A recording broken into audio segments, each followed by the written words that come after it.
بسم اللہ الرحمن الرحیم، اللہ کے نام سے جو بڑا مہربان اور نہایت رحم کرنے والا ہے۔ اللہ رب العالمین رحمان بھی ہیں اور رحیم بھی ہیں، یہ دونوں مبالغے کے صیغے ہیں۔ معنی یہ ہے کہ بہت زیادہ رحم فرمانے والا ہے۔ عام مہربان بھی ہیں اور خاص مہربان بھی۔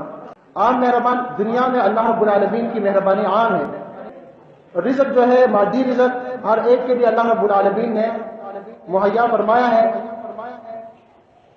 اور خاص مہربان ہیں۔ مفسرین فرماتے ہیں کہ وہ آخرت میں خاص مہربان ہے کہ آخرت میں پھر اللہ رب العالمین کی مہربانی صرف ایمان والوں کے ساتھ ہوگی، کہ ایمان والوں کے لیے جنت ہے اور بے ایمانوں کے لیے وہاں جائے جہنم ہے۔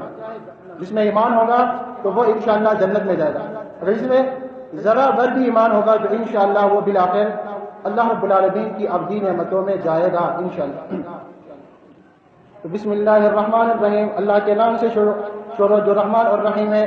الف لام را واللہ اعلم بمرادہ، یہ کیا ہے؟ حروف مقطعات ہے، اور اس میں عظمت قرآن کی طرف اشارہ ہوتا ہے، جیسا کہ مفسرین اور ابن جریر رحمۃ اللہ علیہ فرماتے ہیں کہ یہ عرب ادبا کی طرف چیلنج ہے، یعنی دعوت مقابلہ ہے کہ اگر تم قرآن مجید کو اللہ کا کلام نہیں مانتے تو یہ تو انہیں حروف سے بنا ہوا کلام ہے۔ اللہ رب العالمین نے اپنا کلام جو نازل فرمایا عربی حروف میں نازل فرمایا، اگر تم اسے اللہ کا کلام نہیں مانتے تو تمہیں چیلنج ہے کہ تم اس جیسا کوئی بنا کر لاؤ، اور یہ قیامت تک نہیں بنا سکتے کیونکہ قرآن اللہ کا کلام ہے، اس کا مقابلہ کون کر سکتا ہے؟ اور یہ بھی واضح فرما دیا ہے کہ اگر تم چاہو بھی تو اس کا مقابلہ ہرگز نہیں کر سکتے۔ تو تم کیا کرو؟ ڈرو اس آگ سے جس کا ایندھن کیا ہے؟ لوگ ہوں گے اور پتھر ہوں گے۔ وقودھا الناس والحجارہ، اس آگ میں لوگ جلیں گے۔ کون سے لوگ جلیں گے؟ منافق کافر اس میں جلیں گے ہمیشہ ہمیشہ کے لیے۔ اور پتھر بھی مفسرین فرماتے ہیں کہ یہ جن پتھروں کی عبادت کرتے ہیں اس سے وہ مراد ہے، اور اسی طرح وہ پتھر بھی کہ جن کی وجہ سے اس آگ میں بھی اضافہ ہوگا، اور یہ ان پتھروں کو دیکھ کر اور بھی شرمندہ ہوں گے کہ ہم نے دنیا میں ان پتھروں کی عبادت کی اور اللہ رب العالمین کی عبادت ہم نے ترک کر اور پتھروں کی اور غیر اللہ کی ہم نے عبادت کی، تو یہ اور زیادہ شرمندہ ہوں۔ تو فرمایا کہ تم ہرگز مقابلہ نہیں کر سکتے اللہ کے کلام کا، تو تم کیا کرو؟ اس آگ سے ڈرو۔ اور آگ سے ڈرنے کا، جہنم کی آگ سے ڈرنے کا مطلب کیا ہے؟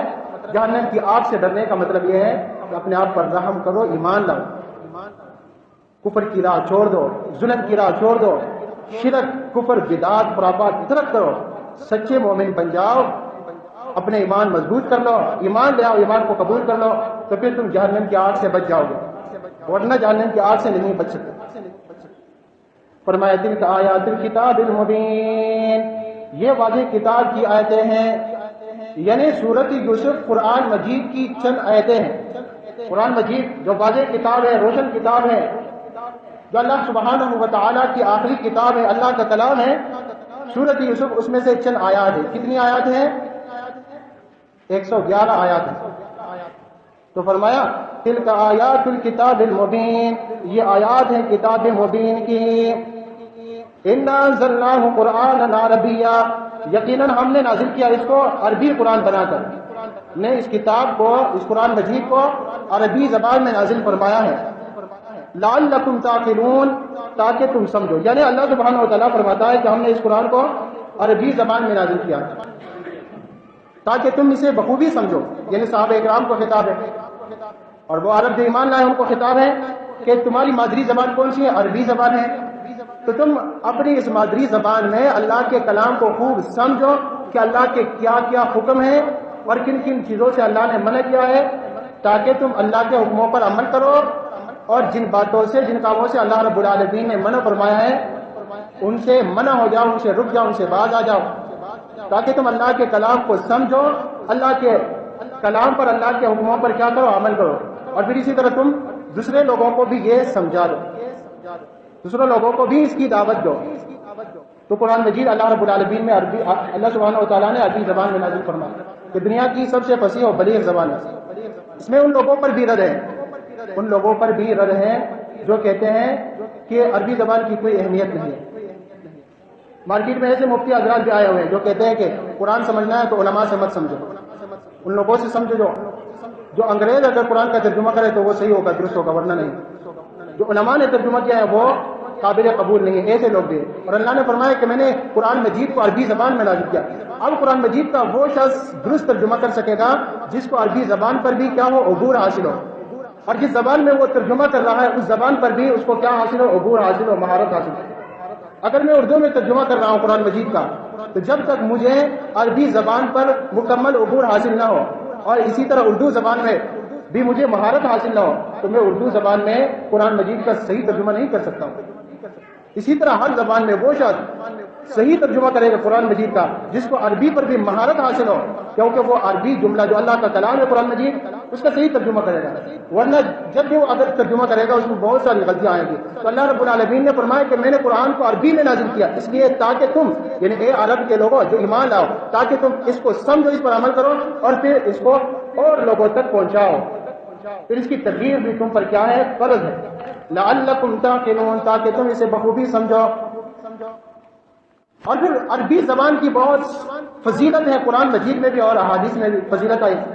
سب سے بڑی فضیلت تو عربی زبان کی ہے کہ اللہ رب العالمین نے اپنا کلام جو نازل کیا ہے، لوگوں کی طرف اپنا کلام بھیجا تو کسی زبان میں نازل فرماتا، اس کے لیے ایک زبان کا منتخب ہونا لازمی تھا۔ تو اللہ رب العالمین نے کس زبان کو منتخب کیا؟ عربی زبان۔ تو عربی زبان کی سب سے بڑی فضیلت یہ ہے کہ قرآن مجید عربی زبان میں نازل ہوا، یہ قرآن مجید میں واضح موجود ہے۔ پھر ہمارے رسول محمد رسول اللہ علیہ وسلم کی زبان کون سی زبان تھی؟ عربی زبان تھی۔ اور اہل جنت میں کون سی زبان بولیں گے، کس زبان میں کلام کریں گے ایک دوسرے سے؟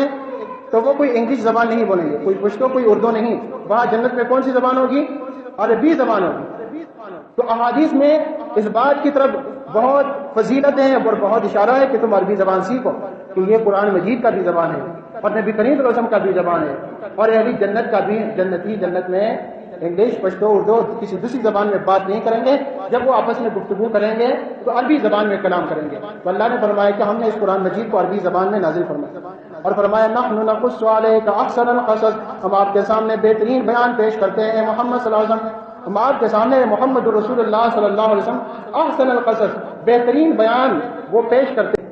بما وحینا الیک ھذا القرآن، اس قرآن کے ذریعے جو ہم نے آپ کی جانب وحی کے ذریعے نازل کیا ہے۔ قرآن مجید اللہ کا کلام ہے، وحی کے ذریعے اترا ہے۔ تو اللہ رب العالمین نے فرمایا کہ اس وحی کے ذریعے ہم آپ کو احسن القصص بیان کرتے ہیں۔ وَإِن كُنتَ مِن قَبْلِهِ لَمِنَ الْغَافِلِينَ، اور یقیناً آپ اس سے پہلے بے خبروں میں سے، ہم نے وحی کے ذریعے آپ کو یہ خبر بتائی۔ اذ قال یوسف لأبیہ، جب یوسف علیہ السلام نے اپنے باپ سے ذکر کیا، اے محمد صلی اللہ علیہ وسلم یاد کرو وہ وقت اور مسلمانوں کو بتاؤ، مسلمانوں کے سامنے بیان کرو، صحابہ اکرام کے سامنے بیان کرو کہ جب یوسف علیہ السلام نے اپنے والد بزرگوار سے فرمایا، کیا فرمایا؟ ان کے والد کا نام کیا ہے؟ یعقوب علیہ السلام۔ دوسرے مقام پر اس کی صراحت ہے اور حدیث میں بھی یہ نسبت بیان کیا گیا ہے، جیسا کہ مسند احمد میں جلد نمبر 2 صفحہ نمبر 96 پہ کہ الکریم ابن الکریم ابن الکریم ابن الکریم یوسف ابن یعقوب ابن اسحاق ابن ابراہیم۔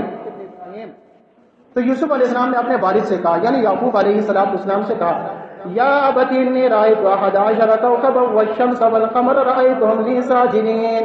یوسف علیہ السلام نے اپنا خواب ذکر کیا۔ یوسف علیہ السلام کے واقعے کا جب آغاز ہوتا ہے قرآن مجید میں تو ایک خواب کے ذریعے سے ہوتا ہے کہ یوسف علیہ السلام نے ایک خواب لیا۔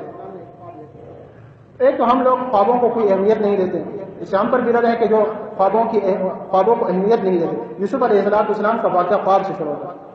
دوسری بات یہ ہے کہ نبیوں کا خواب ہوتا ہے، وہ اعلیٰ اور عرفہ ہوتا ہے، وہ عام لوگوں کے خواب کی طرح نہیں ہوتا۔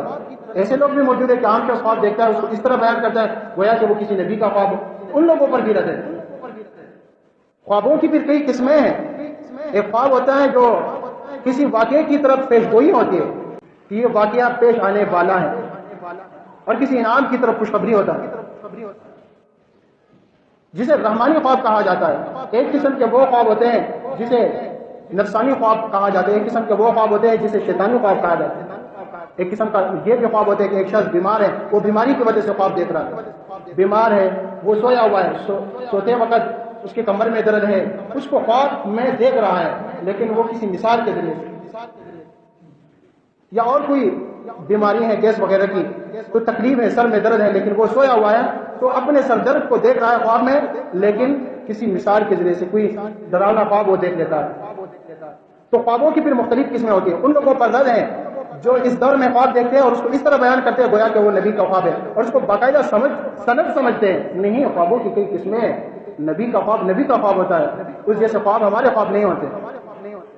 تو فرمایا کہ یوسف علیہ السلام نے اپنے والد محترم سے کہا، یا ابدی، اے ابا جی، انی رأیت، بے شک میں نے دیکھا ہے، یعنی میں نے خواب میں دیکھا، 11 کوكبا، 11 ستارے، والشمس والقمر، اور سورج اور چاند، رأیتہم لی ساجدین، کہ وہ سب مجھے سجدہ کر رہے ہیں. میں نے خواب میں دیکھا کہ 11 ستارے ہیں اور ایک سورج اور چاند وہ آئے اور مجھے سجدہ کر رہے ہیں. یہ میں نے خواب میں دیکھا. تو یہ خواب ایک اعلیٰ مقام، اعلیٰ مرتبہ، بڑی فضیلت اور نبوت کی طرف اشارہ ہے، خوشخبری ہے کہ یوسف علیہ السلام کو اللہ رب العالمین اعلیٰ مقام عطا فرمانے والا اور اسے نبوت اور اعلیٰ مقام سے سرفراز فرمانے والا. تو یہ خوشخبری ہے. اور مفسرین فرماتے ہیں کہ 11 ستاروں سے مراد اس کے 11 بھائی ہیں دوسرے، تو اس میں سے ایک بھائی اس کا سگا بھائی بنیامین تھا، اور دوسرے بھائی جو تھے وہ سوتیلے ماں سے تھے. تو یہ 11 بھائی ہوئے، اور سورج سے مراد باپ ہے، والد محترم ہے، اور چاند سے مراد جو ہے وہ ان کی ماں ہے. تو یعقوب علیہ السلام نے یوسف علیہ السلام کو کیا فرمایا؟ منع فرمایا کہ اپنا خواب کسی سے ذکر نہ کر. قال یا بنی لا تقصص رؤیاک علی اخوتک، یعقوب علیہ السلام نے فرمایا، اے میرے پیارے بیٹے، اپنے اس خواب کا ذکر اپنے بھائیوں سے نہ کرو. منع فرما دیا کہ اپنے سوتیلے بھائیوں کے سامنے اس خواب کو ذکر نہ کرو، کیونکہ وہ بھی سمجھ جائیں گے کہ یہ تو اعلیٰ مقام کی طرف اشارہ ہے، یہ بڑے ہو کر ہم پر ان کا مقام بلند ہوگا اور ہم ان سے مقام اور مرتبے کے لحاظ سے ادنا ہوں گے، تو وہ حسد میں مبتلا ہو جائیں گے. یعقوب علیہ السلام نے واضح طور پر فرما دیا، فَيَكِيدُوا لَكَ كَيْدًا، وہ آپ کے لیے کوئی تدبیر، کوئی بری تدبیر، کوئی فریب کریں گے آپ کے خلاف. ایسا نہ ہو کہ آپ خواب بیان کرو تو یہ آپ کی نعمت کی طرف اشارہ ہے، اور پھر کچھ لوگوں کو دوسروں کی نعمت نہیں دیکھی جا سکتی، وہ حسد میں مبتلا ہو جاتے ہیں، اور شیطان کو بھی موقع ملتا ہے، کوئی بھی موقع، اور وہ دیکھ رہے ہوں کہ یہ ہمارے سوتیلے بھائی ہیں تو وہ حسد میں مبتلا ہو جائیں گے. تو کسی ایسے شخص کے سامنے اپنی کوئی نعمت ظاہر کرنا ہے کہ آپ کو اندیشہ ہو کہ یہ شخص حسد میں مبتلا ہو سکتا ہے، تو اس کے سامنے اپنی کوئی نعمت بیان نہ کرو. فرمایا فَيَكِيدُوا لَكَ كَيْدًا، وہ فریب کریں گے تیرے لیے کوئی فریب. اور پھر اس کی وجہ بھی بتا دی کہ کیوں فریب کریں گے. وہ آپ کے بھائی ہیں، سوتیلے بھائی ہیں، کیوں فریب کریں گے؟ وجہ بتا دی. کیوں وجہ؟ انسان کے ساتھ دشمن لگے ہوئے، ہمارے بہت سارے دشمن ہیں، ان میں سے سب سے بڑا دشمن ہمارا کون سا ہے؟ شیطان ہے. پھر انسان کا اپنا نفس ہے، اگر وہ گناہوں کی طرف رغبت رکھتا ہے، گناہوں کا حکم دیتا ہے، پھر معاشرے میں گناہ عام ہو جاتے ہیں تو لوگ کہتے ہیں لوگ کر رہے ہیں تو میں نے کیا تو کیا ہوا.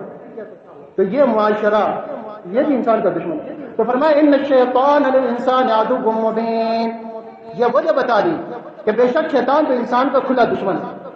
یہ سوتیلے بھائیوں کے مکر و فریب کی وجہ بیان فرما دی کہ شیطان چونکہ انسان کا ازلی دشمن ہے، اس لیے وہ انسانوں کو بہکانے، گمراہ کرنے اور انہیں حسد اور بغض میں مبتلا کرنے میں ہر وقت کوشاں اور طاق میں رہتا ہے. نام ہے ابلیس جس کا وہ لعین، دشمن انسان ہے وہ بالیقین.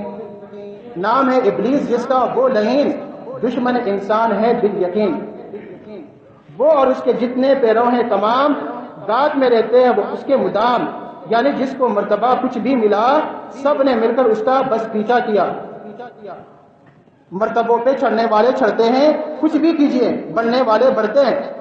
حسد کرنے والا جو ہوتا ہے وہ کسی کا کوئی ایسا نقصان تو نہیں کر سکتا کہ جس کو جو مقام ملنے والا ہو وہ نہ ملے، نہیں، بس وہ حسد میں مبتلا ہو کر عارضی نقصان اور ضرر پہنچانے کی بہت کوشش کرتے ہیں. تو فرمایا ان الشیطان للانسان عدو مبین، بے شک شیطان تو انسان کا کھلا دشمن ہے. یہ شیطان اپنے وسوسوں کے ذریعے آپ کے بھائیوں کو آپ کے خلاف کر دیں گے، اور پھر آپ کے ستیلے بھائی کیا کریں گے؟ آپ کے لیے کوئی فریب کریں گے. سورۃ یوسف سے ہم نے 5 آیتیں تلاوت کی، اس کا ہم نے ترجمہ پڑھا اور اس کی تفسیر، مختصر تفسیر ہم نے بیان کی. اور چونکہ وقت ختم ہو چکا ہے اس لیے اس پر اکتفا کرتے ہیں. اللہ رب العالمین ہمیں مزید بیان کرنے کی بھی توفیق عطا فرمائے، اور اللہ سبحانہ و تعالی ہم سب کو قرآن و حدیث پر عمل کرنے کی توفیق عطا فرمائے. اور اللہ رب العالمین ہمیں شیطان کے مکر و فریب سے بچائے اور ایک دوسرے سے حسد کرنے سے بچائے. اور اللہ رب العالمین ہمیں صراط مستقیم پر جو جنت کے لیے سیدھی راہ ہے، سیدھا راستہ ہے، اس پر چلنے کی استقامت عطا فرمائے. اور اللہ رب العالمین ہم سب سے راضی ہو جائے. ربنا آتنا فی الدنیا حسنہ وفی الآخرۃ حسنہ وقنا عذاب النار آمین برحمتک یا ارحم الراحمین.